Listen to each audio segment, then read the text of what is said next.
Coming up on this episode of the IoT Inc. Business Show.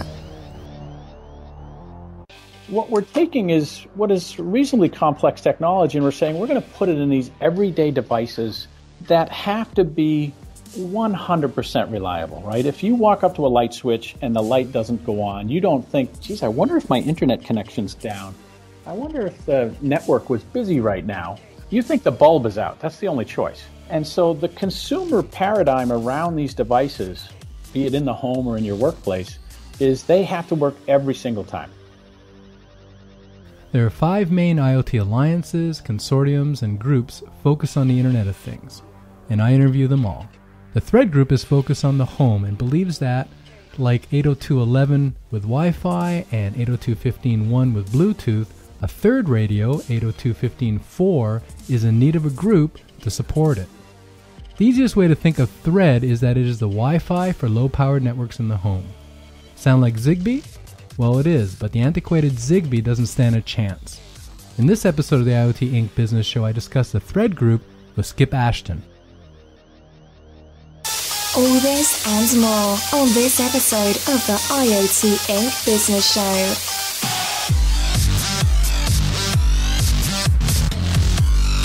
The people, the business, and the technology of the next generation internet. This is the IoT Inc. Business Show. And now, here's your host, Bruce Sinclair.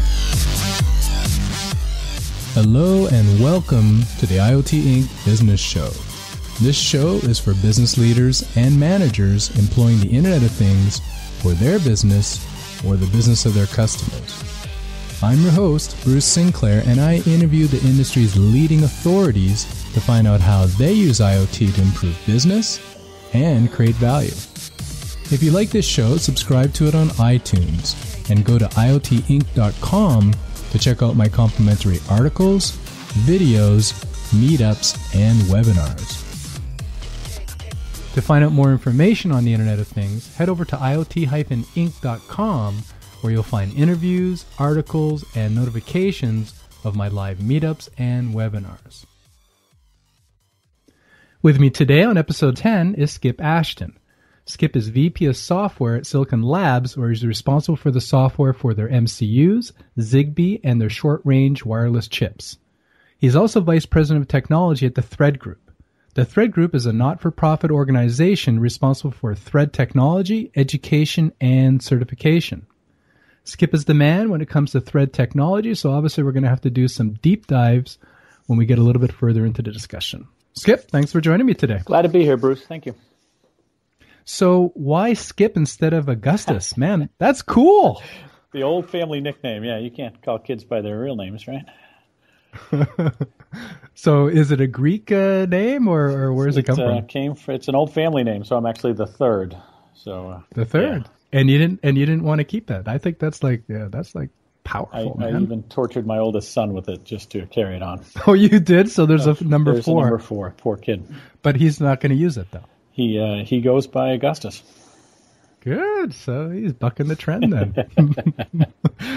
All right. Well, tell me a little bit about yourself and your background in IoT. Sure. So I actually started at Ember Corporation here in Boston in 2003. And at the time, we were actually working on a proprietary mesh networking technology. We had a couple of founders, Andy Wheeler and Rob Poor, that came out of MIT Media Lab working on some DARPA funding for mesh networking, and seemed like a good idea for these kind of connected devices and things like that. And we quickly realized that having a proprietary standard isn't a very good idea because you really can never grow into a large market, and that we needed to go standards-based. And we looked around, and 15.4 radios were just coming to the forefront, and Zigbee was really getting started. And so we put ourselves into Zigbee because we really believed in a standards-based approach.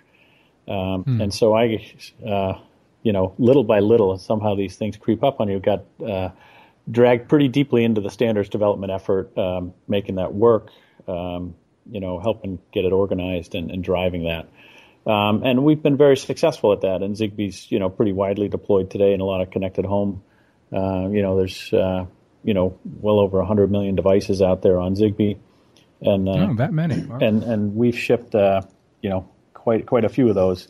And so we got purchased by Silicon Labs, and a few years ago started getting involved in Thread with some of our lead customers because they were really looking to move to an IP-based standard for the home. And there's been a number of attempts around this, but none that were really quite successful that you've seen taken off in any sort of widespread deployment. And so really our customers asked us to get involved and to drive an IP-connected stack that would fulfill their needs in terms of network scalability, size, latency, throughput, the things they're used to in these kind of consumer interacting devices, because it's a pretty demanding application when you get right down to it. And so now it's not enough that I be involved in the Zigbee standard and all the connectivity there, but also spend a fair bit of time on the Thread standard. So yeah, I was going to challenge you a little bit on the Zigbee standard thing. Now you guys moved away from Zigbee because you're saying you wanted to standardize on IP. Oh no, we still are deeply committed to Zigbee, and we have a huge amount of customers both involved with Zigbee and shipping Zigbee products. Some of those customers would like to be on an IP-based stack, and some are perfectly happy staying on a Zigbee stack. And obviously Zigbee does the job. It works well. It's interoperable. There's a good certification program behind it. But we can't pick any one thing here. We have to respond to the market. Right. And so we have to offer that range of solutions. Now, the market, responding to the market, does the market understand, I guess, the difference between, in your view, understand the benefits of going to an IP-based solution? I think that's been a bit of an education program, and it depends deeply on the customer. And today, and I think you can see with the kind of fantastic uptake of the Thread group and the Thread efforts, that people really are understanding what's happening there and jumping in. We just had our first Thread members meeting. We had over 50 companies there, over 100 people. Nice. And for something that got launched, announced last summer and really launched for membership in October, to be up over 100 members now and have 100 people show up, over 100 people show up for the first members meeting is quite a testament to how much people were asking for an IP stack in these spaces. Of course, Silicon Labs is in the business of shipping product, and my customers are in the business of shipping product. And it's a little unfair to compare a Thread stack that is, coming out now, and we have customers working on it with, the Zigbee Pro stack, which really came into kind of widespread use with Zigbee Pro's launch in 2007. And so it's been out there a long time. We know it. My customers know it deeply. They know its pros. They know its cons. They know exactly how it behaves because it's got a lot of miles on it.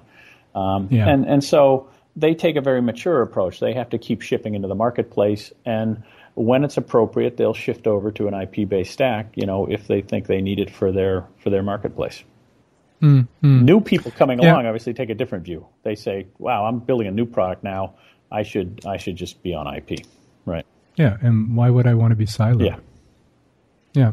Well, so I guess that is a good data point, is the uptake in the Thread group. So, that's a good segue. I guess at a high level, what is the Thread group? Can you describe that to our listeners? Sure. So Thread is a not-for-profit organization, and it's really around the market education of this Thread networking stack. So we're completing the specification development and the certification program so that we can get products certified. They can carry the Thread logo, and we can assure interoperability of these. But a lot of what Thread is doing is the marketing and promotion and outreach to people on the benefits of this and why using an IP stack for this kind of connected home is a good idea. And of course, a lot of that is, using the existing IP infrastructure, but it's also taking a fresh look at the stack and the simplicity of it, the security of it, these sorts of things. And this has been the underlying challenge that, as we put it, looking at the world and this IoT marketplace from the things aspect and not from the internet aspect. And okay, what does that mean? The interesting thing is what I call the tyranny of simplicity. So and this is really difficult. So how often have you tried to hit something on your web browser and it said not available? Or have you dropped a cell phone call? And you think that's perfectly normal, and it is today, right? And how often when you go to a light switch do you expect it to operate? And, my house is about 9 degrees today because we're having a little cold before our next storm. Do you think my thermostat should run all day today or just most of the day? So what we're taking is what is reasonably complex technology, and we're saying we're going to put it in these everyday devices that have to be 100% reliable, right? If you walk up to a light switch and the light doesn't go on, you don't think, geez, I wonder if my internet connection's down. I wonder if the network was busy right now. You think the bulb is out. Right. That's the only choice. And so the consumer paradigm around these devices, be it in the home or in your workplace, is they have to work every single time. And that's the simplicity of it, right? It has to be easy to install. It has to be easy to use. We want a high level of security so that 14-year-old down the street can't hack your system. We have to bring all these things together in a way that manufacturer, that guy who's used to making light switches, who may not be the most experienced RF engineer and may not be too familiar with, IP mesh networking or security protocols, he needs to embed that in his light switch, and it needs to work properly with, bulbs and fixtures from lots of different manufacturers, right? That's a challenging task, and there's a reason this hasn't been done, and the reason why it's taken some real work to get there. It sounds like a vision statement. So who's involved in the Thread group? I mean, who came together? Maybe just give the listeners an idea. The original founding companies was ARM, Big Ass Fans, Freescale Semiconductor, Nest, purchased by Google, Samsung, Silicon Labs, and Yale Lock, part of Assa Abloy. And then in addition to that, those 7 founding companies, recently Somfy and Tyco have also joined the board of directors. Two pretty strong product companies that also have an interest in, the growth and expansion of Thread. Now, where did the technology come from? Is there original IP that's developed by Thread, or did you take technology? And we're going to dig into this, but it just seems like those 7 founding members, are they the ones that contributed the technology? That's right. So those 7 founding members are the ones that are completing the original specification before we turn it over to the Thread group. Okay, all right. Now, the focus of the Thread group, you've been talking about use cases of turning on switches. It seems like the members respect the locks. Is it focused entirely on the home? Is it a little broader in view? We've really started by looking at the connected home. That's been the focus. It's a huge growth area, as you can see. Everybody wants to talk about it, and all the retailers are putting connected home devices in. And, we've really seen a massive shift in the marketplace in terms of consumers' expectation of connected devices in the home. You see it with wearables and things like that, which obviously use, some higher bandwidth connections, although battery life is still critical for them.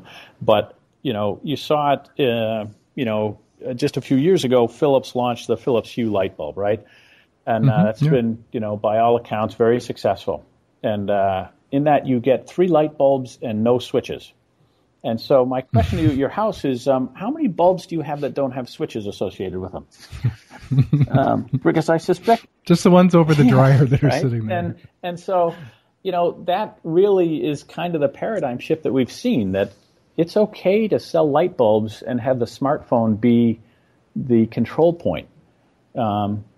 But in reality, you still need switches, and people want that. And if you're not home with your phone and somebody's visiting you, they still want to be able to turn the lights on and off when you're not there. And so, you have this kind of paradigm shift where the traditional, M-to-M communication of device to device, let's make it simple, make it efficient, but that now has to be paired with this device to cloud, device to smartphone or tablet interaction, because the consumer absolutely expects both, right?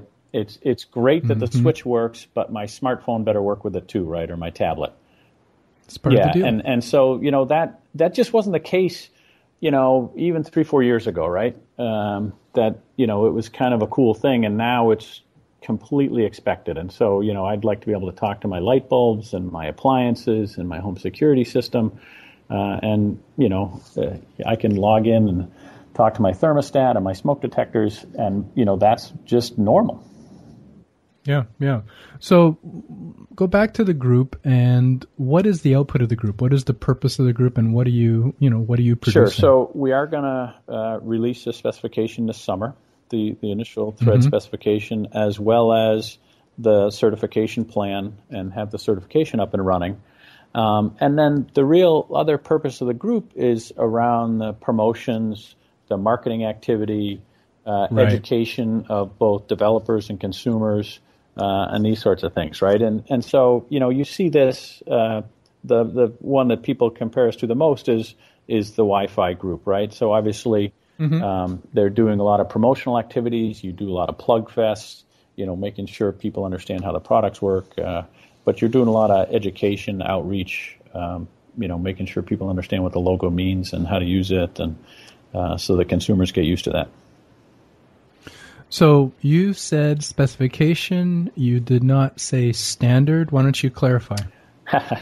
Yeah. So I'm used to using the word specification. I can't help myself. So to be fair, what we're building is based on as much as possible existing technology. So we're referencing IETF standards. We're using IPv6, obviously, nice. And 6LoWPAN for that, because nobody wants to carry around IPv6 addresses. But what we've had to do is really optimize that for these kind of 15.4 lower bandwidth, low power networks. Right? You're okay if you charge your cell phone every day, but you're not going to do that with your door and window sensors. So, we need years of battery life on these sorts of devices. And what that really means is through every layer of this, 15.4 was built for low power. 6LoWPAN does okay with that. There was some optimizations there. The routing layer and reliability of that, and packet sizes. Obviously, IP technology isn't often built for small packets and efficient communication. And so we really tried to optimize all the way through the networking stack and things. And then, when you get up to things like using UDP, UDP is UDP. We all know what that means. And then using things like DTLS. And again, because we need to communicate to these other devices, you don't have much flexibility in changing things like that. You have to use what's available. If I'm going to set up a DTLS session with the cloud, I can't do it in some odd way. I have to set up a DTLS session. Right. So again, so what you're saying is, okay, we're collecting the standards and we're using the standards as they exist the best we can, but then maybe we're specifying versioning, maybe we're making slight modifications to are we making any modifications to the standard? But, or you are making it to the standard? Let's be honest, any good standard, be it the IEEE standards around the MAC-PHY or even the IETF standards, have many, many options in them, which is great for getting a standard done and terrible for interoperability. So you end up, down selecting to what you actually need to support to make these networks perform well. And you very clearly specify that. And things like the routing layer, we didn't use the Ripple routing that IETF came up with for their kind of low power routing because we felt it's too heavyweight for the home. And so we're using a routing mechanism that's more akin to RIP, but RIP is, the message format. We can't say we're using RIP because that's associated with particular packet formats and things. So we're using much of the algorithms and the techniques from that, but it's optimized for these 15.4 networks in terms of the packet format and those sorts of things. Okay, no, that makes sense. So, I mean, you're basically specifying a configuration of existing standards. You're then maybe tweaking things and building some glue, and then you're calling it a specification. Yep.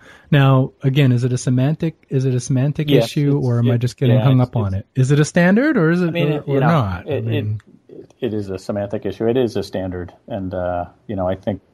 It's an internal standard. I mean, it's just. Right? Or is this going to be put in the public domain? The thread group we'll be the owners of that standard, and so it's accessible to all the members within the Thread group, and they can use it. Obviously, there's a number of semiconductor companies already working on their implementations, and there'll be more. There's a number more that have joined, and so it's going to be pretty widely available. And so, it then effectively, is 6LoWPAN a standard, or what is it, right? If we're using that and how we configure things like that. So it's more of a semantics game from our standpoint of we're using IP technology. We want to be able to seamlessly connect over Wi-Fi, off to the cloud or off to your phone and things like that. And we're trying to make sure we can do that. Well, I think what's important is not so much, what we call it, but is that, developers can feel confident that it's not going to change, or that it's, built in one specific way, or that there's a process for this change. I mean, that's the important thing. And I agree with you that, specifically I have a lot more experience in the IETF standardization process than the IEEE, but there's lots of different ways to use them. There's lots of different versions, and they're generally built standalone, and so you need to connect them all together in some way. And so I think there obviously is a real valuable place for this. I just wanted to just get it straight. People don't think about that, right? So, the clearest case for people when you explain it to them is, the IEEE radio, right, has a wonderful FiMac, and it has a way you can ask what networks are around you.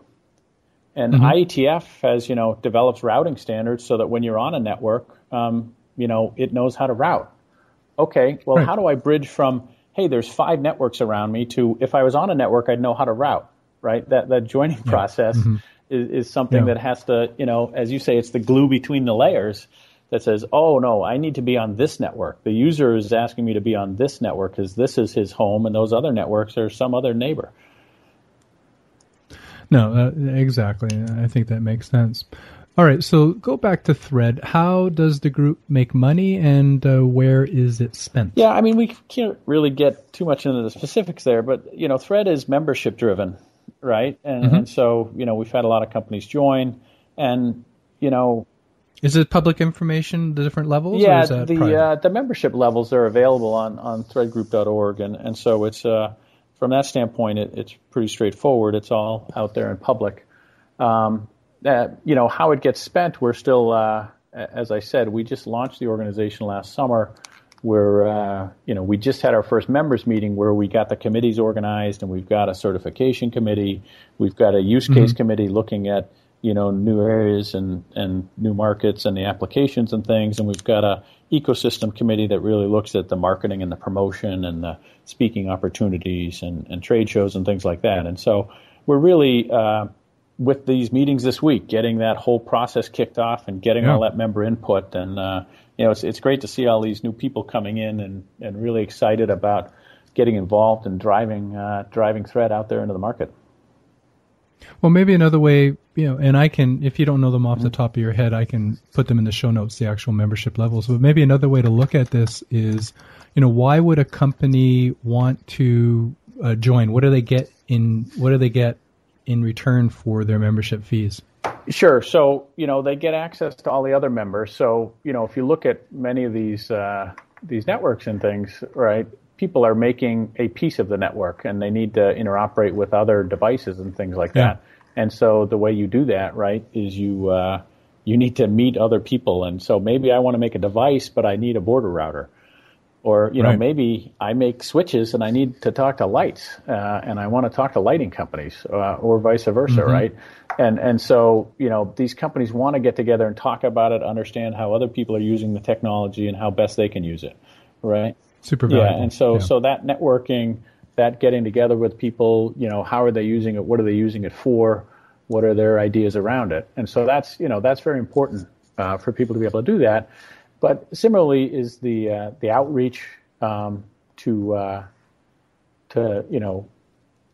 these shows, outreach into the marketplace so people understand what Thread is, how it's being used, and things like that. So we have different membership levels. There's an affiliate member, right, that receives communication. They participate in the general meetings and stuff. they receive the final deliverables and things like that, and that's a $2,500 membership. The contributor members can participate in these work groups. They access the draft deliverables and vote in these committees, and so they're helping to drive the policies, the procedures, the processes that we're putting in place, what shows are we going to, and that sort of stuff. And so those contributor members, that's $15,000. Okay.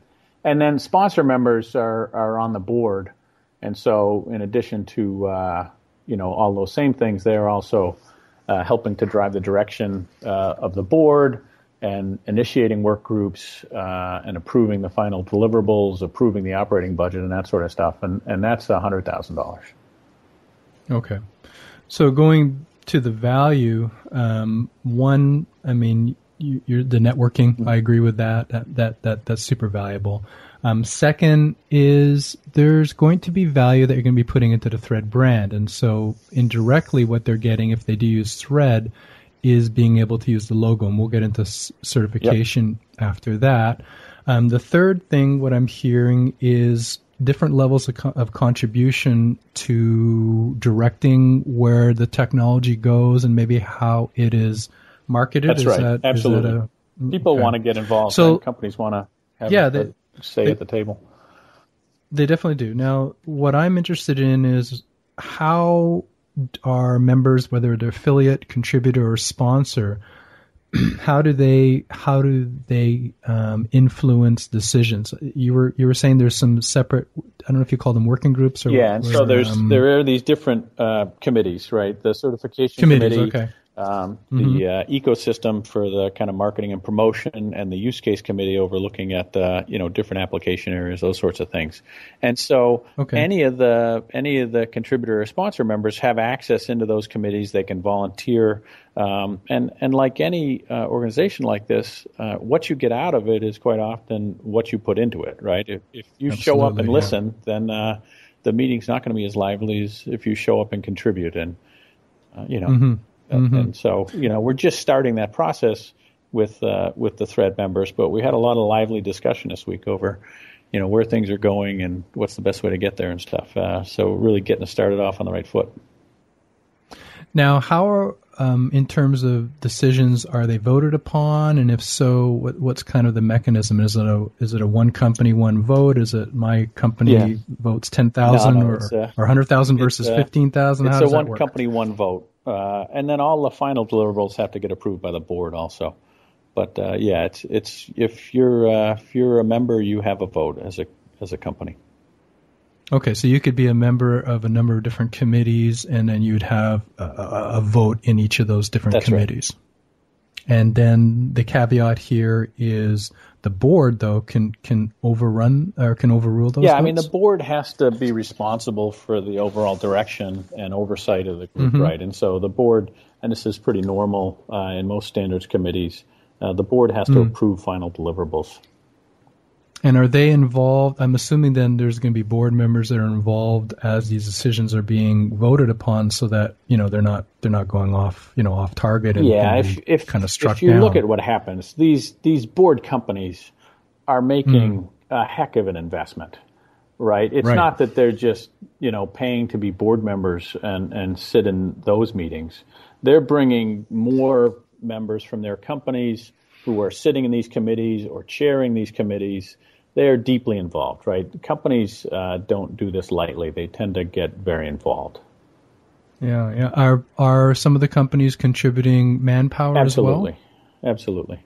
You like to what extent? I mean, like full-time people. All of these. I think we all get to do it as part-time jobs, but I mean, all of the board companies have a number of people that typically come to these meetings that are participating in these committees, and we're just getting started. We'll see how that works out. But normally, and we've done this in Zigbee for years.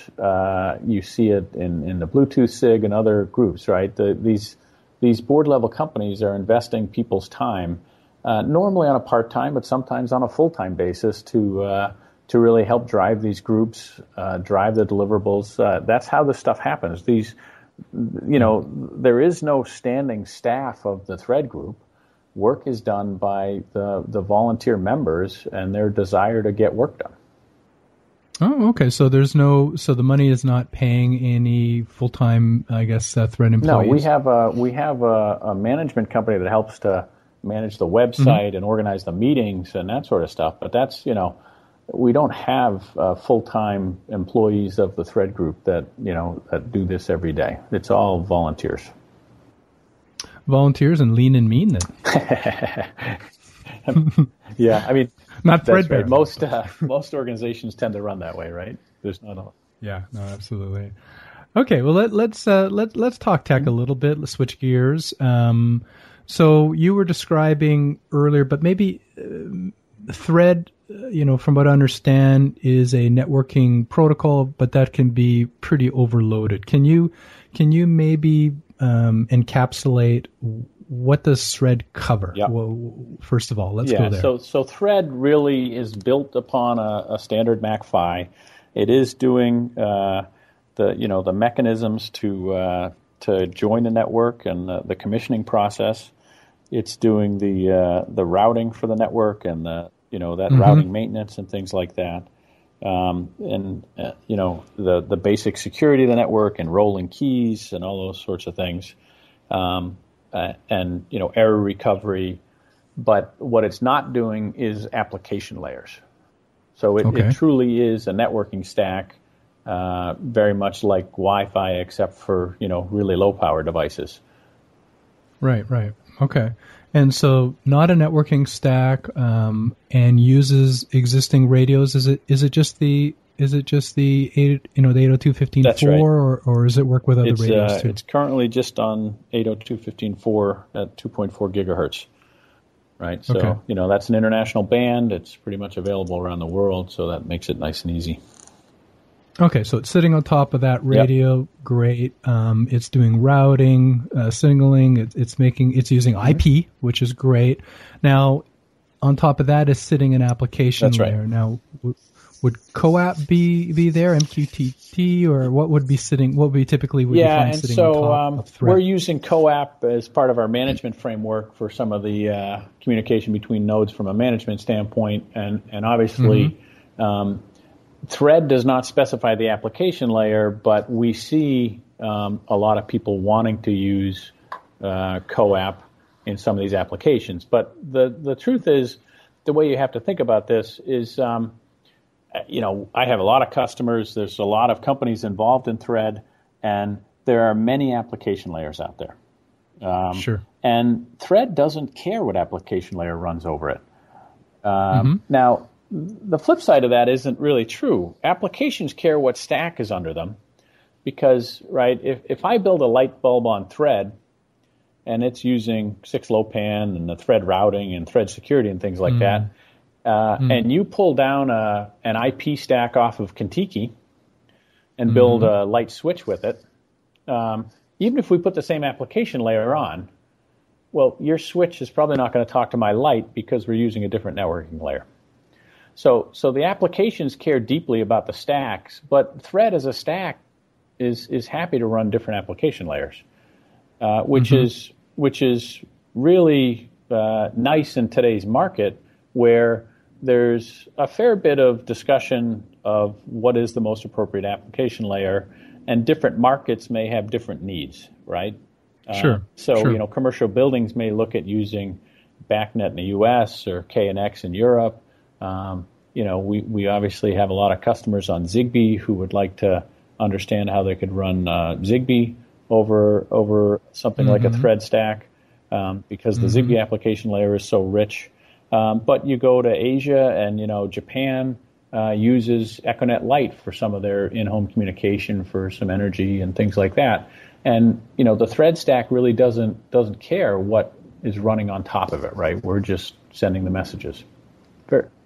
So, okay, no, that makes sense because you're in effect, you blur your eyes and you're a networking protocol, networking layer, and so you're fitting in between there.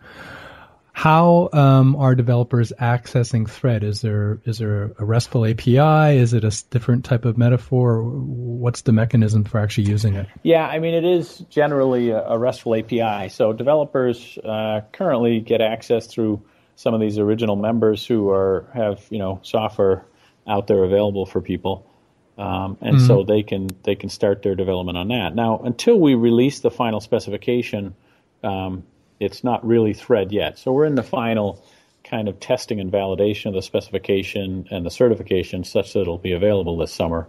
And, only then can I actually call something Thread, right? Okay. So anything I have now is just test code pre-Thread, ready for Thread. That's right. What is the projected 1.0 release date? June. Yep. June. And are you hoping to have certification up and running by that time as well? Okay. Well, then let's move into certification. We were talking about the value, some of the value that members would be getting. One of them is obviously having that certification. What's the process? How are you going about it? What are the parameters? Maybe just talk us through certification. So Thread is already, we went out with a proposal and took bids looking at how best to go do this. And we selected UL as a lead test lab.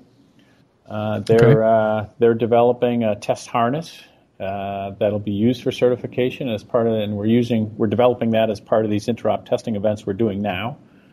That test harness will actually be available to all members so that they can test their product at home before they go to the lab.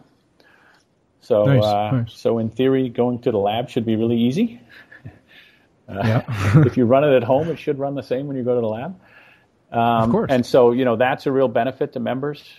People don't like spending time in the lab or having to go back to the lab if things fail. And so having the harness available makes everybody's life easier, rather than trying to exchange products with people or other ways that people try and get around testing so that they make sure their product is okay before they have to go in for certification. So certification is a key value. It's a core component to make sure that test harness has good coverage, are tested well and interoperable. And if there's problems, we want to identify those problems and update the test harness accordingly so that we can roll out updates to it to all members and say, we got a new test here because somebody saw a problem.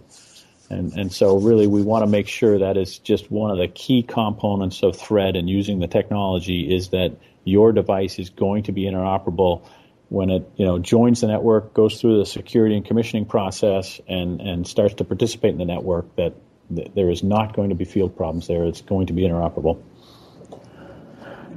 So tell me then, what does it mean? So I go to the store and I see a light switch with some light bulbs, let's say, and it has the nice Thread logo on it. So I feel pretty confident. I then go a little bit further down the aisle. I see a smoke detector. It's got the same logo on it. I go a little bit further down. I see some cameras and so forth. So, what is the meaning of the logo? What is it? What can the consumer expect? Yeah, and so the basis of the Thread logo and the premise from our standpoint within the Thread group is that you're going to have a common experience. We're going to make it simple to use, easy user interaction for joining the network, for getting on the network, and it's going to connect seamlessly to your phone, to your cloud services, whatever way you expect to interact with the device. And so, the consumer doesn't really expect that his light bulb is likely to communicate with his camera if they both had a Thread logo on it, right? Because they don't have a lot to say to each other. But he would expect the light bulb to talk to the light switch, right? But what we want is a common experience of how do I get these on my network?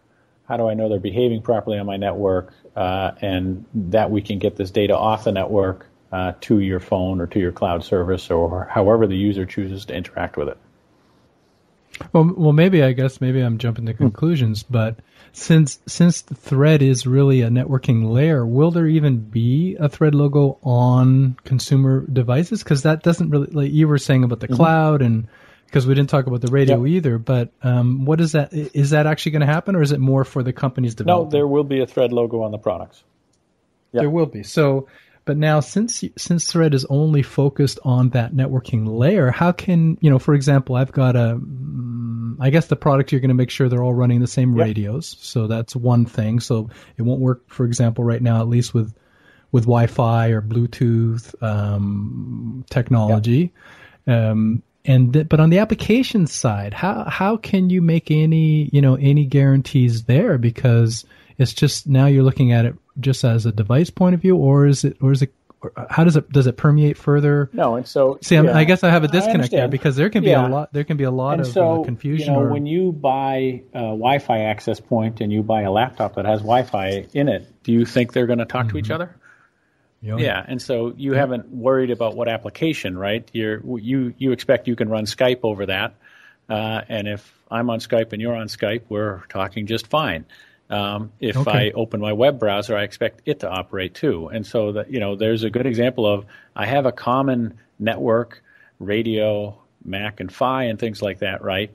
But the applications are different on top. Now, let me be clear, there is a difference here in that, the benefit that Wi-Fi has and all of the things I just talked about you are in the loop. Right? And so the application layer, quite frankly, is often processed by your eyeballs. Right. Now, we have to be able to do both in Thread. So when your light bulb talks to your light switch, there is no brain involved there. There may be a microprocessor, but he doesn't do a lot of interpretation. And so there will be, and there is out there in the world, a lot of application layers that would like to run on top of Thread. And they're very much in the business of, how should a light switch talk to a light bulb? It's just that Thread is not in that business. Okay. Because we don't really want to create yet another application layer. So the purpose of this is to have a common unified network for these devices in the home. And then, different application layers can run over that network, and that's okay. So your light bulbs, will likely all talk the same language. That would be expected, right? But your light bulbs and your smoke detectors don't necessarily have to talk the same language, right? They can have different application layers on them, and that's okay. Okay. So I think your analogy of the laptop, let's say, and then the wireless router in your home is a good one, because the only promise there is that if you have the right application, they're going to connect with each other.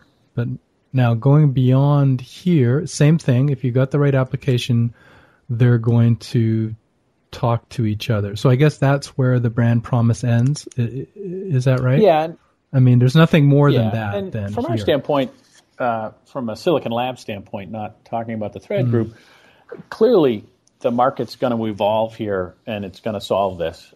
Because right now I can get we talked about the Philips Hue lights, and I can get applications that talk to my Philips Hue lights. Yep. I can get an application for my smartphone that talks to my thermostat and my smoke detectors.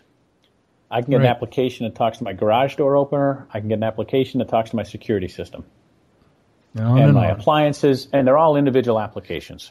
And I think we can all agree that, we're in the early part of the market, and this is normal. But, when you roll forward a few years, I don't think we're going to ask a homeowner to have 15 applications on their cell phone so that they go, oh, which was I trying to talk to here? If I wanted to do that, I needed to open my appliance app. That's right. And that's not the promise of this anyways, right? If I'd like my lights to come on when I unlock my door, if it's after, 8 o'clock at night, well, they really need to be sharing some information there. And the user needs a simple way they can tie those things together. And so that's the next step, really, but that's not Thread's problem. Thread is going to get all these things on the same network, and then smart people are going to come along and say, aha, now I know what to do with that. And this is the promise of IP. Why is IP so successful is that we're not trying to tie the application down. We want it to be able to grow and expand, and a smart guy can come along and develop some new products, and they'll get on the network, and then the applications have to understand how to use them. Right? Hallelujah. Okay, so that makes sense, and I'm a big believer in what you're saying. I mean, the IP now in the sense of Internet Protocol is kind of a little buried here, and so just because you have an application that runs IP protocol does not mean it's going to work with Thread, and therefore that's why Thread is there, because it just needs a little bit more hand-holding for all the reasons you mentioned. Has to be reliable, has to be plug and play, has to be safe, and so forth. That's right. Right? And you know, we certainly, from Silicon Labs' standpoint, we think the house is, I don't think it's any surprise that your house is going to have Wi-Fi in it, right? We also think there's going to be lots of uses for Bluetooth in your home, right? If you look at wearables, if you look at, healthcare and fitness and many of these sorts of things, that's a great use for Bluetooth. And for these kind of connected home applications where I need a multi-hop mesh, really long battery life, and those sorts of things, we think 15.4 is the right solution there. And so we look at the home collapsing down to having Wi-Fi, having Bluetooth, having 15.4 available, and in these access points and things. And then the consumer doesn't see the difference, right? And this is what you do on your phone today. When you open up a browser on your phone, you're not wondering if it's connecting over Wi-Fi or if it's connecting over 4G. You don't care. No. And that's what these networks are. Unless it's my daughter eating up all my data. Then you care at the end of the month when you get the bill. But, that's Sorry. right. But, the user experience has to be seamless across these different PHYs. And that's the benefit of IP here. Yeah, and what you're saying is that's Bluetooth. I agree. I mean, different radio. There's a place for each of these radio technologies. It's not going to standardize. No, the analysts and they have different purposes. The analysts and the journalists really like to write about this as a fight. And I look at your phone and say, really, when Bluetooth went into phones, it didn't mean Wi-Fi, wasn't used there. Right. Or we said, gee, we don't need the cellular connection anymore, right? You could have multiple technologies. Yeah. And the user, as long as the user experience is good, they don't care. And then the device manufacturers make the logical choice. They look at the technology and say, what is most appropriate for my device to get onto these networks and do what the consumer expects? And if you need to integrate them, number one, that's not your job. That's not Thread's job. You're just focused on the 15.4 network, and that'll be integrated by some application that'll somehow bridge these different networks together and talk to them. Yeah. Okay, makes sense. I mean, we didn't mention that it's a mesh networking technology and all the benefits for that. Although I guess we sort of implied it from the protocols that you're using. But let's talk not IP Internet Protocol. Let's talk intellectual property. So, what is the story there? Sure. So, Thread has a RAND RF policy, so it's royalty free to members. So members are not cross-licensing members on this technology. If you join, you're admitting that we're all going to share in this. No matter what the contribution? No matter what the contribution. If you're not contributing, if you're not willing to contribute, then you shouldn't join because the membership agreement is RAND RF. And now affiliate members, though, they don't really have the ability to really contribute on committees, but they also get the RAND RF That's blanket? Right.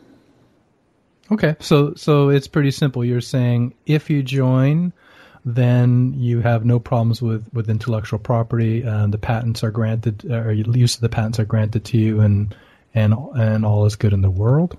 Certainly, all is good among the members, right? The members aren't going to be licensing each other, right? We're all in the business of selling products, not selling licenses. All right. So is part of the money going to be used to retain a bunch of lawyers in case you got some infringements on your Thread IP? I hope not. Let's hope not. Yeah. I agree. All right. Well, this is good. This clarifies a lot for me, and I think what's unique here is that you're focused on a very specific problem of, first of all, these low power networks that are found, and then more specifically found in the home. So you delineate, you draw the line around there. Below, it's pretty standardized, but above, it's kind of just not your game.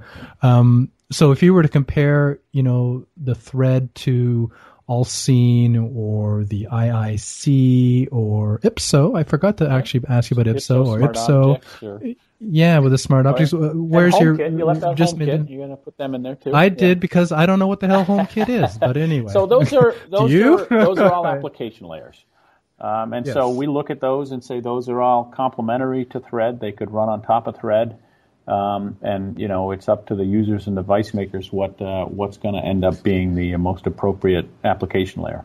So we don't really see a conflict there. And what about with the OIC? The Open Interconnect Consortium is also an application layer. They go all the way down, though, don't they? Or can they be used actually just as the application layer? To be fair, they haven't released anything. I haven't seen the specs, but as I understood it, I believe it's an application layer. Okay.